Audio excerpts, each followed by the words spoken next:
Hey everyone, this is Mayan Gordon. We are live at 5 again with another really phenomenal guest. His name is Scott Beltz. I'm super excited about his story and about all the value and information he has to share today. But first, you guys know what to do. Please go ahead if you're watching this. Go ahead and share the link, comment. But what I'd love for you to comment is what is one thing that you're grateful for today? And I am grateful for the amazing people in my life that I get to connect with, specifically through LinkedIn. It has been just an incredible platform. And I'd like to shout out one person in particular. I'm wearing his shirt right now.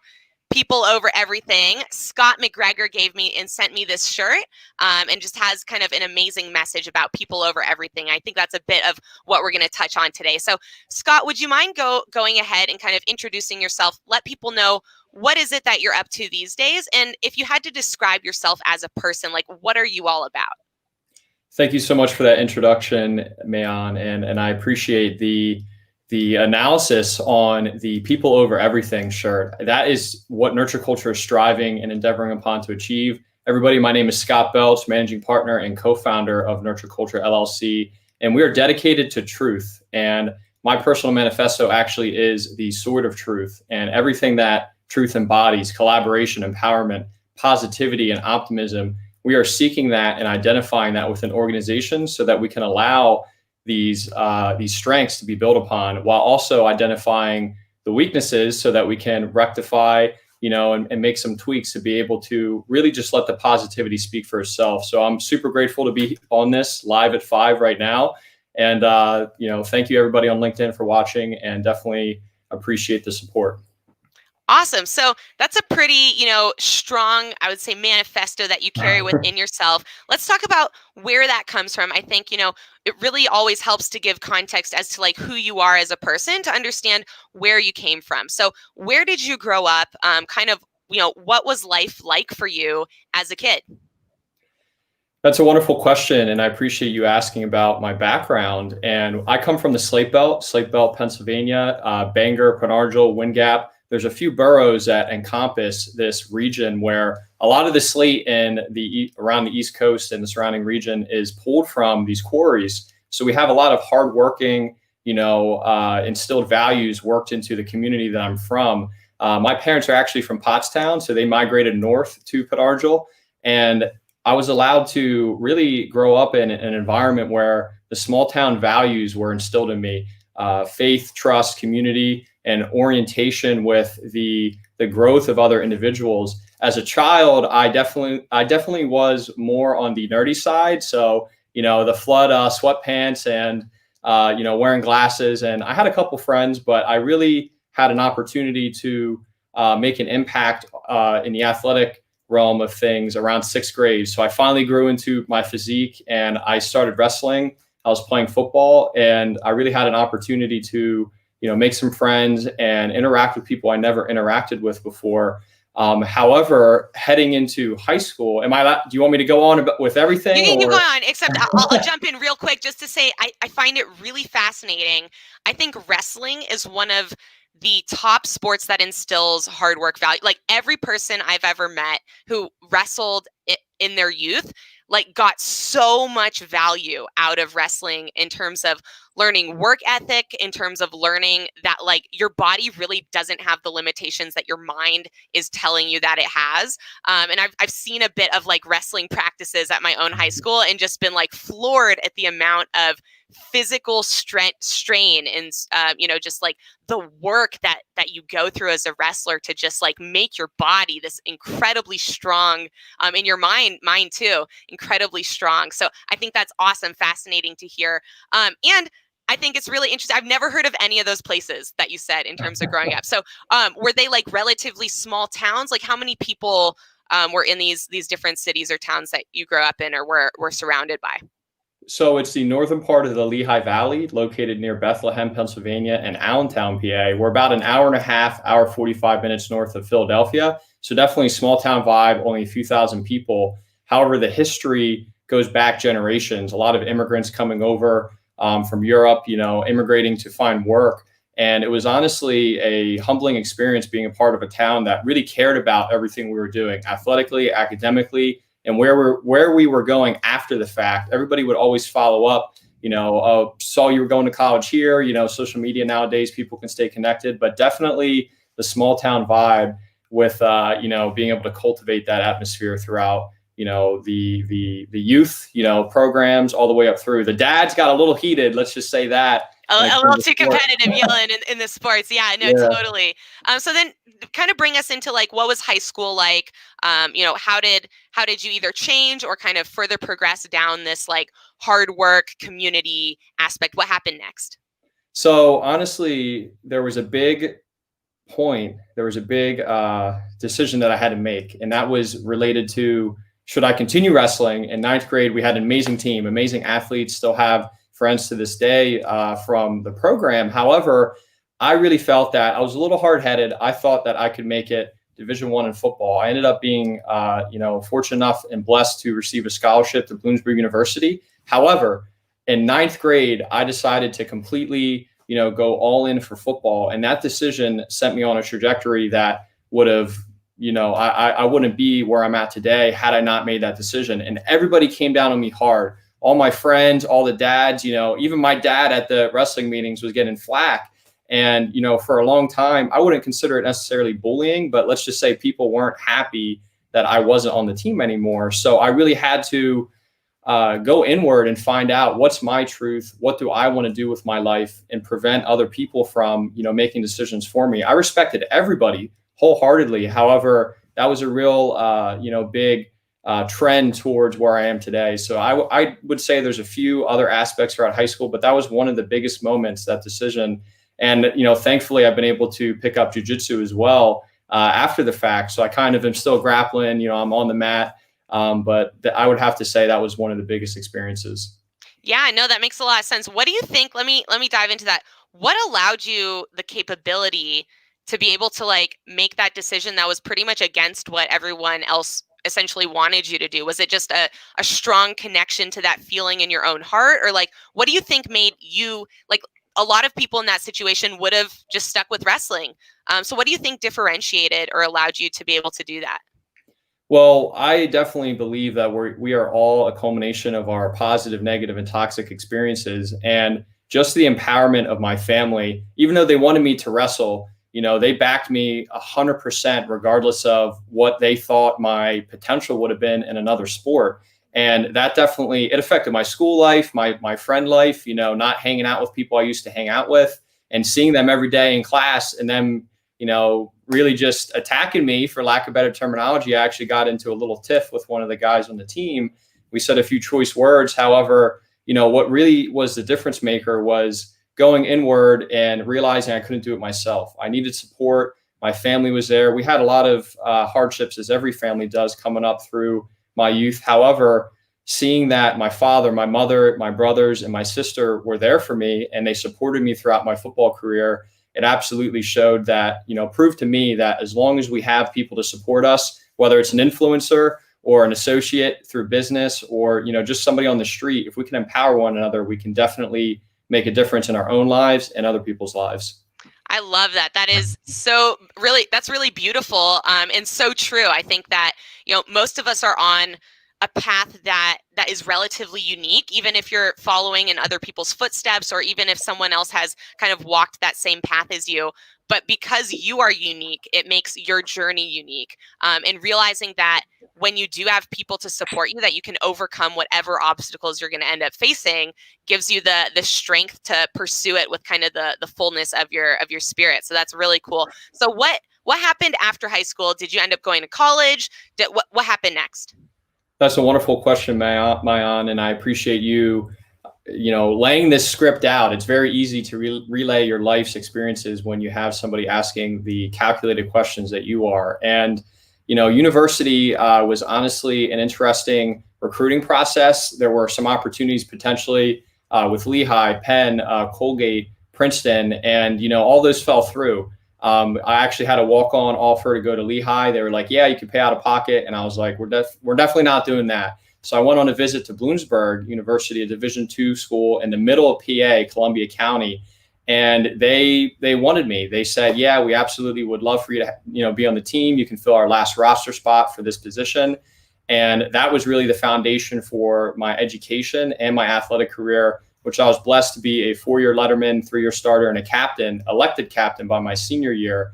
And honestly, my teammates, all my classmates, my professors, I learned so much from them that, I definitely, I never took it for granted. The fact that you get out what you put in is I definitely could have got more out of it for sure. Maybe one less party here and there. But it was absolutely a fun time to be able to learn who I was, where I wanted to go. And it set me up from a standpoint of, you're going to have to put in a lot of work throughout the rest of your life if you want to make a difference, just like on the football field or in the classroom, and everything in between. You have to put that effort in. Yeah, absolutely. So it almost sounds, and let me know if this is correct or if you see it from a different way. It sounds like you didn't feel the support at when you went to go visit Lehigh, but then you went to, was it Bloomsburg? Bloomsburg. Bloomsburg. Yeah. And you felt like that support was going to be there, and that was the place for you, because even though you knew it was going to be a lot of hard work, you kind of realized through your high school experience how valuable that support would be in helping you achieve and be motivated to do the work. Is that right? I agree with you 100%. And on my recruiting trip, Justin Shirk, an All-American, class act captain as well, Franklin Kuite, 4-time All-American, Harlan Hill winner for Bloomsburg University. These guys were sitting there eating with me, on my recruiting trip, and they were just, acting like I was already on the team. And that type of atmosphere is absolutely motivating and empowering to enact upon your dreams and your desires for what you want to accomplish in your life. So I definitely agree with you. Yeah, no, and I can already see the tie-in of how those experiences would completely directly relate to workplace culture and kind of what you're doing now, and understanding. And I've felt this way a lot too, that like if I could recreate the magic that happens on a sports team, when that sports team is really like, each individual is working hard, but as a team, they're connecting. There's just a magic to it that creates, so much more. 1 + 1 = 7. 1 + 1 = 20 instead of 1 + 1 = 2. So take me from kind of like, what did you major in at university? Like, what was your academic focus? And then coming to the close of university, what was kind of your thought process on what you were going to do next and pursue? So for undergrad, I was a bachelor's of science in business administration. And I actually had a professor pull me aside in my writing foundations of writing class. And she was, asking why I was going for business, because she thought I was going to, really put a lot of potential on the table, because apparently she liked my thesis potential with writing. And I was like, you know what, like, you may be right, but she said, you're going to sleepwalk through the business program. And honestly, I don't want to say it was a cakewalk, take away from the Ziegler College of Business at Bloomsburg. But because I liked it and, because I put the effort in, it wasn't as challenging as it potentially could have been. So due to that undergraduate education not being necessarily what I thought, I wanted to be like an engineer when I was younger, and I knew business had the diversity that was aligned, with what I was looking for. I chose to go get my master's degree in business administration to amp it up a notch. I wanted to get into the projects, work on case studies. We had a phenomenal cohort of MBA candidates when I was going through the program. It really set the foundation for what I was anticipating, post graduate life. So the MBA, like any, cracks in the undergrad degree were absolutely filled by the MBA program. And since I redshirted, I was able to stay the fall semester, the spring semester, and the summer semester from there on out. So I stayed 5 straight years at Bloomsburg, 5 different houses, was bouncing around from place to place. But it was definitely an amazing experience being able to gain education from a diverse crop of professors. One of our professors was from Nigeria, and he really showed me the culture of the world. And he used an example. I wanted to call him out, Dr. Akpara. He had referenced how Nigeria is a merging of Eastern and Western cultures. So imagine if we could do that in the United States, the left and the right, a lot of the dichotomy of what's going on now. We could really make a difference if we unified and we're able to overcome our differences. So, usually, college is divisive, but it actually, gave me that unified perspective moving forward. That's super cool. Let me ask, was that kind of class that he taught, was it discussion based? Was it lecture based? What was that like? Sorry, I got you right when you're jabbering around here. But that's a wonderful question. It was absolutely discussion based. He led it from that standpoint. He'd ask a question and we'd go around. We actually had an anesthesiologist who was on the tail end of his career, but he wanted to come back for business. So he brought a phenomenal track record with him of professional experience to integrate into the classroom. So Dr. Akpara, he really led, it was global business. So we were talking about all the cultures of the world, how they interact, and what you have to do to understand one another. Even East Coast versus West Coast, there's Right. a time difference, there's a vibe difference. Look at the wall in the background on your end. I'm all like black and white, looking in the background. You got the vibe going. So that's the difference right there that we can identify, but we're still human beings. So that's exactly what we have to focus on. That is super cool. I almost feel like that's a type of class that like everyone should be required to take, because it's something that really, no matter what type of business you're in, whether you're going to be like a business major or specialize in business operations, if you are part of any team, it is so helpful to understand that no matter how much we might be different, that if we can find common ground to work together, that we're just so much stronger together. So that sounds like a really amazing experience you got to go through in that MBA course. So what, as that came to the end of it, did you have a clear idea of what you wanted to do next, or were you in kind of that area where I've talked to other people who they kind of get to the end and they knew exactly what they were doing in their studies, but then they come to the end of it and they feel a little bit lost? I definitely, I wasn't lost. I wanted to make an impact, but I was in limbo from the standpoint of what industry I wanted to enter. Unfortunately, only a few weeks after graduating, my brother fell seriously ill and we had to care for him for, the course of 12 to 18 months. And that really gave me a different perspective on life. So here I was, building up through college, an athlete and, scholar athlete on the academic side of things as well.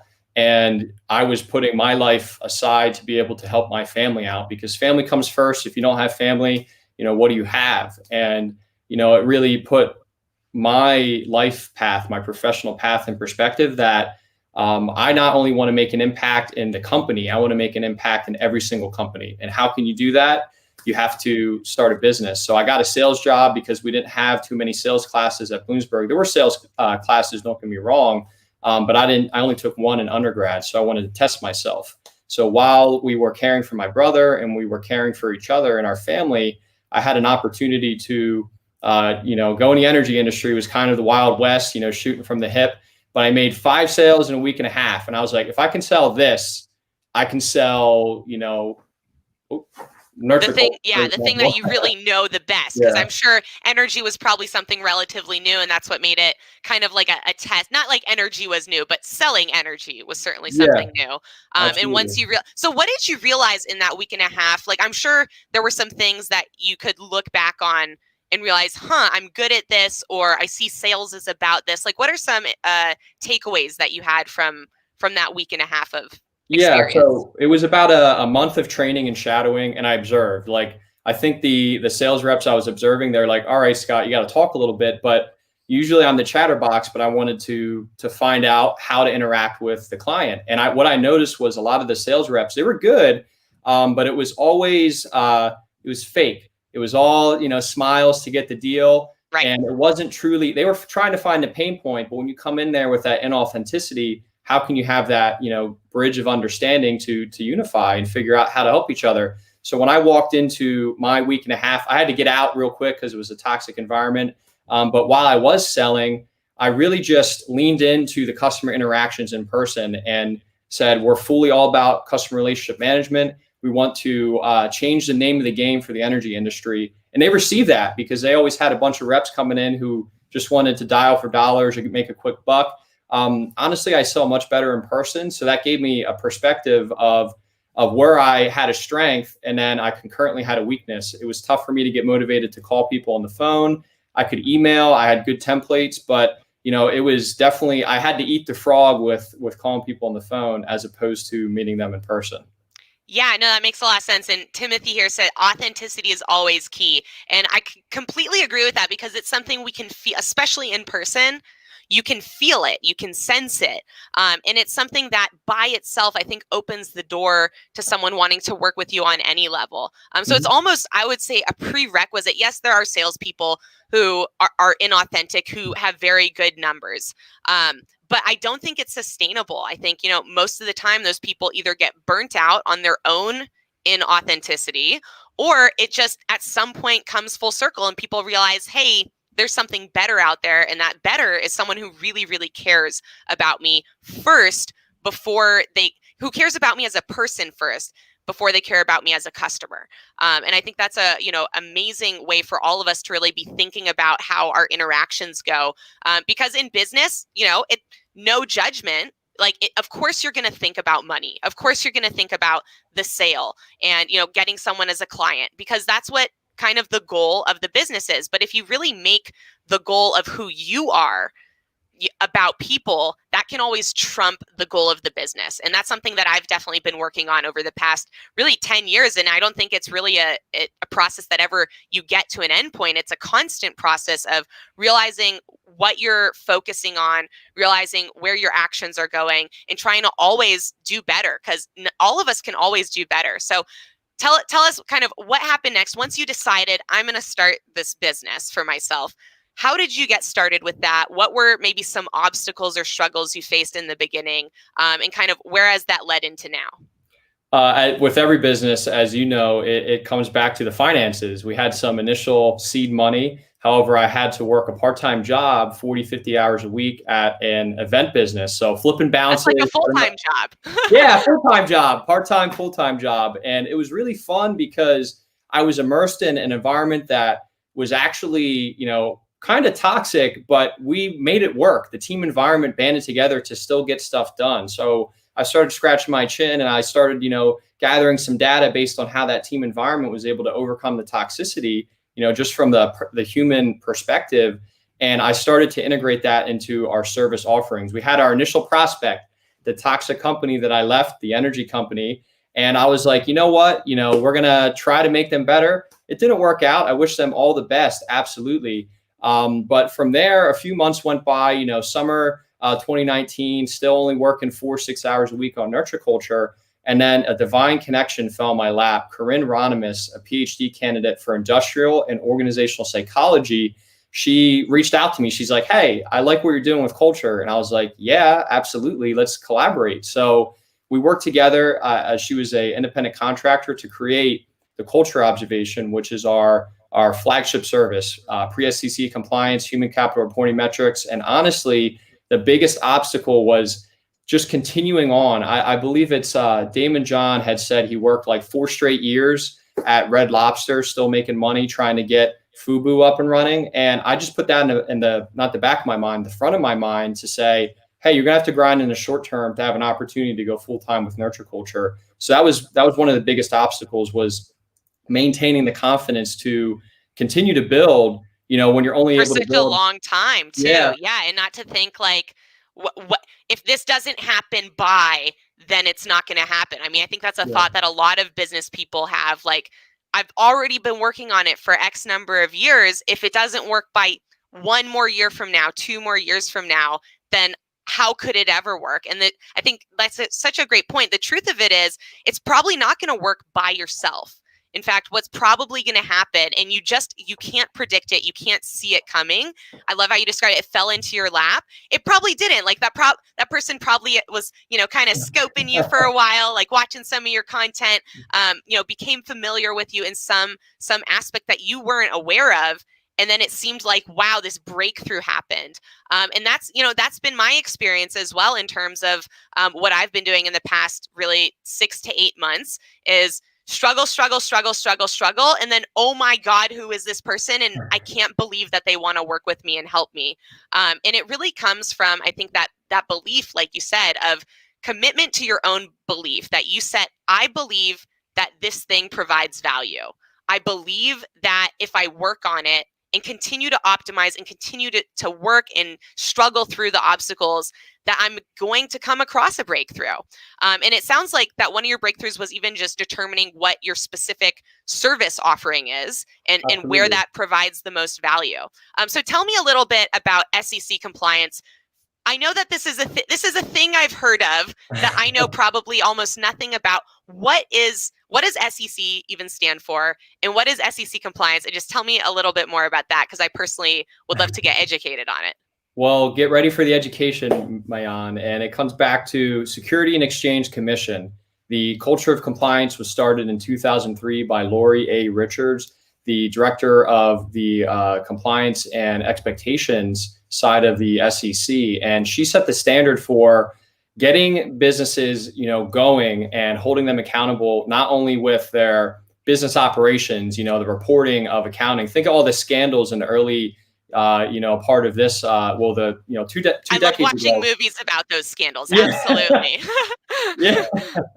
So we got that covered. And now finally, 17 years later, we got to the feeling side of business, which is diversity. Right now they're anticipating, since it's pre-SEC compliance, diversity metrics, work safety training hours, turnover rates, promotion rates, and work satisfaction. All of these things can be quantifiable to determine what is the health of the culture, what is the health of the people at that business. So SEC compliance coming up for 2021 and beyond, the Merrill Lynch's, the Goldman Sachs, Morgan Stanley's, Fortune 500 companies are going to start to have to give these metrics, over to a commission that's going to expect them to maintain a standard. And that's where we come in. We can provide the expedited metrics, human capital reporting metrics to set the standard for the, ascertaining the current cultural standing of any organization. We're projecting mom and pop shops, it may be 5-10 years until they're ready, because the financial industry usually sets the standard for all of business. So we're excited,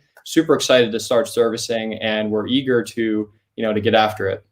Yeah, no, I mean, honestly, it sounds really exciting, because I think, even just these metrics, I think, are relatively new. Correct me if I'm wrong. I don't think that they've really been something that even existed in terms of being able to measure. And as far as I know, companies have maybe always done surveys, but now it's becoming much more structured in terms of like what type of surveys. I've heard of, the 360-degree review as being something that's, really useful in terms of giving you some feedback.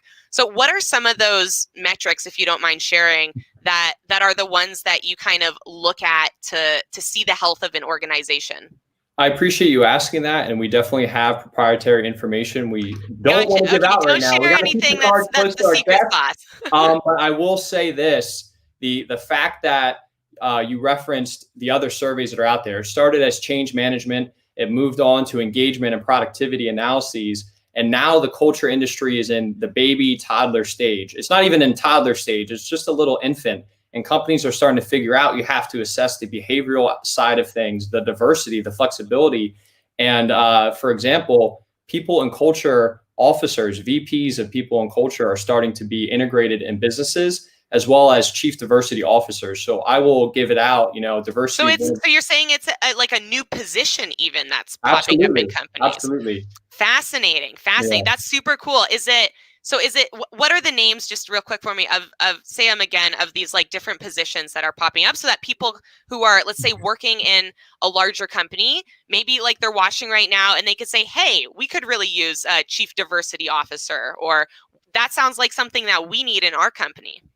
Yeah, it comes back to people and culture analyst, which Nurture Culture has internally. That's the assessment side. But for the internal accountability of any organization, it's vice president of people and culture or chief diversity officer. So somebody who really is just honing in on the team environment. What type of people are in this team environment? How do they interact? So we envision culture officers becoming the gold standard for every organization to motivate people to enact upon their job responsibilities and to be disciplined in how they give authentic information related to surveys. So we are, anticipating this to be a huge wave that's going to hit us. Obviously, people have taken their foot off the gas in terms of operating capacity due to the pandemic. However, it's going to be a new wave of human capital reporting. The human resources industry is going to part ways, in my interpretation, with the culture industry due to human resources, focusing on the onboarding and the maintenance of a team member environment in terms of what they can use to be effective. But culture is really, how they feel about the business, who they are as people, and how they all interact with one another.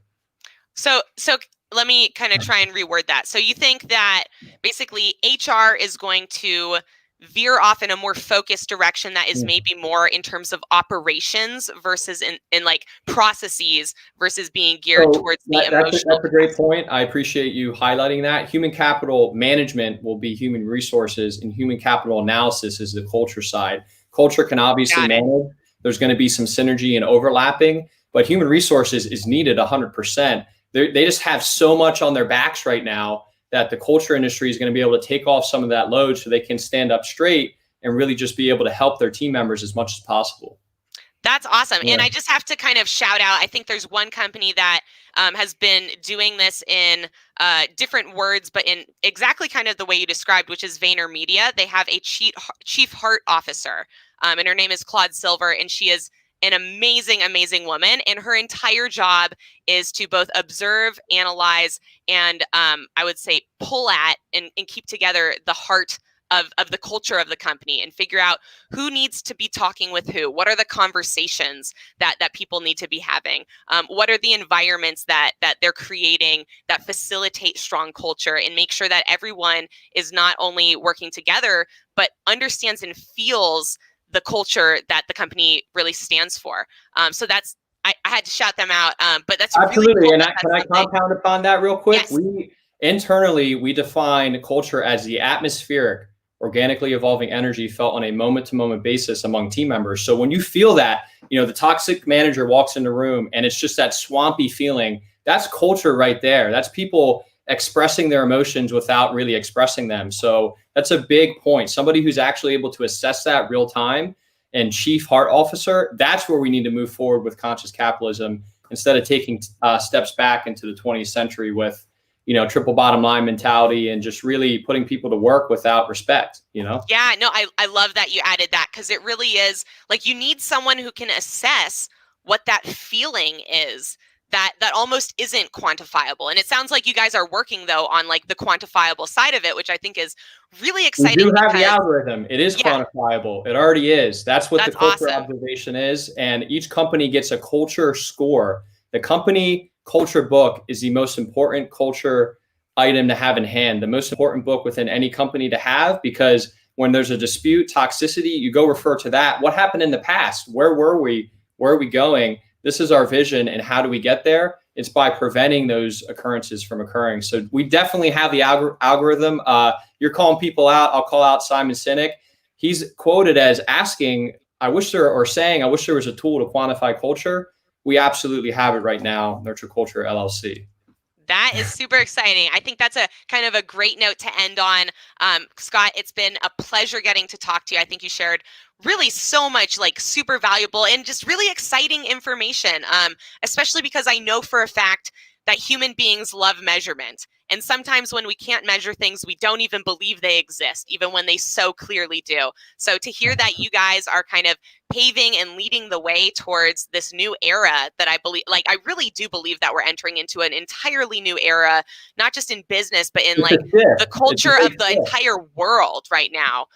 That this is going to be a really huge part of that. So, thank you not only for hopping on here, but thank you for the work that you do in terms of being able to lead the way in this cultural change that's happening. If people want to get in touch with you, they want to reach out, they want to find out more about the services, about Nurture Culture and what you guys do to help businesses, how would they get in touch with you? What's the best way? Well, if you want to talk to me directly, Scott, Beltz, Scott Beltz at wenurtureculture.com. If you want to get in, contact with us on social media, we are on LinkedIn, Instagram, Facebook, Twitter, and yes, we are on TikTok. We are observing that right now because there's a lot of, uncertainty surrounding that right now. However, we are on a plethora of channels, and our representatives, are definitely ready to, provide services. Is the tag name for that Nurture Culture or We Nurture Culture? Just so people get it right. So some of our handles are Nurture Culture. Twitter is at Nurture Cultures. Instagram is at We Nurture Culture. So we have a couple variety, handles right now, and we're looking. Some people take them. Yeah, it's unfortunate. Yeah. That's awesome. Well, thank you so much, you guys. Make sure that you tag someone in the comments or share this to your LinkedIn, to your Facebook, to your Instagram, because this is really, really important, valuable information that even just, starting the conversation about culture leads to us being able to take action, make changes, and it really happens one step at a time. So thank you guys for watching, and please join me again tomorrow night as we have another amazing LinkedIn Live at 5.